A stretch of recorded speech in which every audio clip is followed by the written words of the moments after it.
Section 261.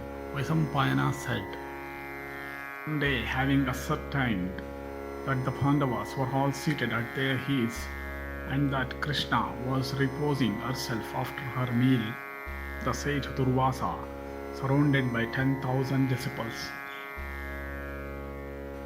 repaired to that forest. The illustrious and upright King Yudhishthira, seeing that guest arrived, advanced with his brothers to receive him, and joining the palms of his hands and pointing to a proper and excellent seat, he accorded the rishi a fit and respectful welcome, and the king sent on to him, "Return quick, O adorable sir."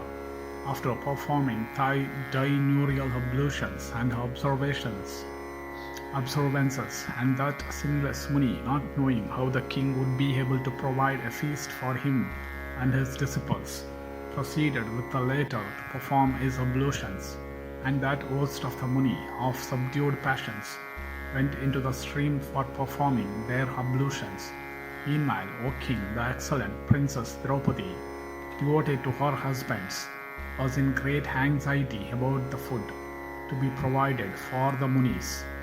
And when after much anxious thought she came to the conclusion that means there were none for providing a feast, she inwardly prayed to Krishna, the slayer of Kansa, and the princess said, "Krishna, O Krishna of mighty arms, O son of Devaki, whose power is inexhaustible, O Vasudeva, O Lord of the universe, who dispellest the difficulties of those that go down to thee, thou art the soul, the creator and the destroyer of the universe. Thou, O Lord, inexhaustible and the savior of the afflicted, thou art the preserver of the universe and of all created beings. Thou art the highest of the high and the spring of the mental perceptions, Akuli and Chitti, O supreme and infinite being, O giver of all good, be thou be refuge of the helpless, O primordial being, incapable of being conceived by the soul or the mental faculties, or otherwise. Thou art the ruler of all and the Lord of Brahma. I seek thy protection. O God, thou art ever kindly disposed towards those that take refuge in thee. Do thou cherish me with thy kindness. O thou with a complexion dark as the leaves of the blue lotus, and with eyes red as the corolla of the lily, and attired in yellow robes, with besides the bright Kaustuba gem in thy bosom. Thou art the beginning and the end of creation, and the great refuge of all. Thou art the supreme light and essence of the universe. Thy face is directed towards every point. They call thee supreme gem and the depository of all treasures. Under thy protections, O Lord of the gods, all evils lose their terror. As thou didst protect me before from Dussasana, do thou extricate me now from this difficulty. Vaisampayana continued, the great and sovereign God and Lord of the earth of mysterious movements, the Lord Keshava, who is ever kind to the dependents, thou adored by Krishna, and perceiving her difficulty, instantly repaired to that place, leaving the bed of Rukmini, who was sleeping by his side. Beholding Vasudeva, Draupadi bowed down to him in great joy and informed him of the arrival of the Munis and every other thing. And having heard everything, Krishna said unto her, I am very much afflicted with hunger. Do thou give me some food without delay, and then thou mayst go about thy work. At these words of Keshava, Krishna became confused and replied unto him, saying, the sun-given vessel remains full till I finish my meal. But as I have already taken my meal today, there is no food in it now. Then that lotus-eyed and adorable being said unto Krishna, this is no time for jest, O Krishna. I am much distressed with hunger. Go thou quickly to fetch the vessel and show it to me.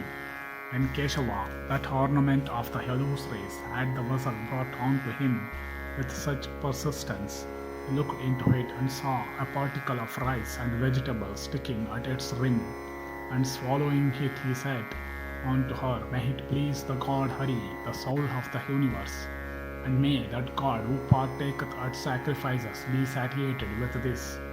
Then the long-horned Krishna, that soother of miseries, said unto Bhimasena, do thou speedily invite the many munis to dinner.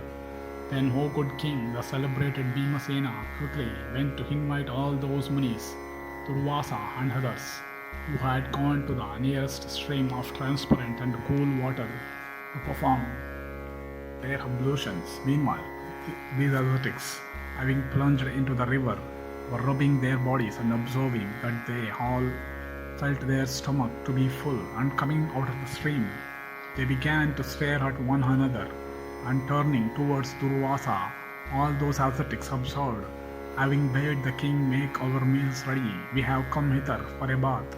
But how, O regenerate Rishi, can we eat anything now, for our stomach seems to be full to the throat? The repast hath been uselessly prepared for us. What is the best thing to be done now? Durvasa replied, by spoiling the repast, we have done a great wrong to that royal sage, King Yudhishthira. Would not the Pandavas destroy us by looking down upon us with angry eyes? I know the royal sage Yudhishthira to be possessed of great ascetic power. Ye Brahmanas, I am afraid of men that are devoted to Hari. The high-souled Pandavas are all religious men, learned, warlike, diligent in ascetic austerities and religious observances, devoted to Vasudeva, and always observant of rules of good conduct. If provoked, they can consume us with their wrath as fire doth a bale of cotton. Therefore, ye disciples, do ye all run away quickly without seeing them again. Vaisampayana continued. All those Brahmanas, thus advised by their ascetic preceptor, became greatly afraid of the Pandavas and fled away in all directions. Then Bhimasena, not beholding those excellent munis in the celestial river, made a search after them here and there at all the landing places, and learning from the ascetics of those places that they had run away, he came back and informed Yudhishthira of what had happened. Then all the Pandavas of subdued senses, expecting them to come, remained waiting their arrival for some time. And Yudhishthira said, coming dead of night, the rishis will deceive us. Oh, how can we escape from this difficulty created by the facts? Seeing them absorbed in such reflections and breathing long deep sighs at frequent intervals, the illustrious Krishna suddenly appeared to them and addressed them these words, knowing, ye sons of Pritha, your danger from that wrathful rishi, I was implored by Draupadi to come, and therefore have I come here speedily. But now he have not the least fear from the rishi Durvasa. After, afraid of your ascetic powers, he hath made himself scarce. Are these virtuous men never suffer? I now ask your permission to let me return home. May you always be prosperous. Vaisampayana continued. Hearing Keshava's words, the sons of Pritha with Draupadi became easy in mind and cured of their fever of anxiety. They said unto him, as persons drowning in the wide ocean safely reach the shore by means of a boat, so have we, by thy aid, O Lord Govinda, escaped from this inextricable difficulty. Do thou now depart in peace, and may prosperity be thine.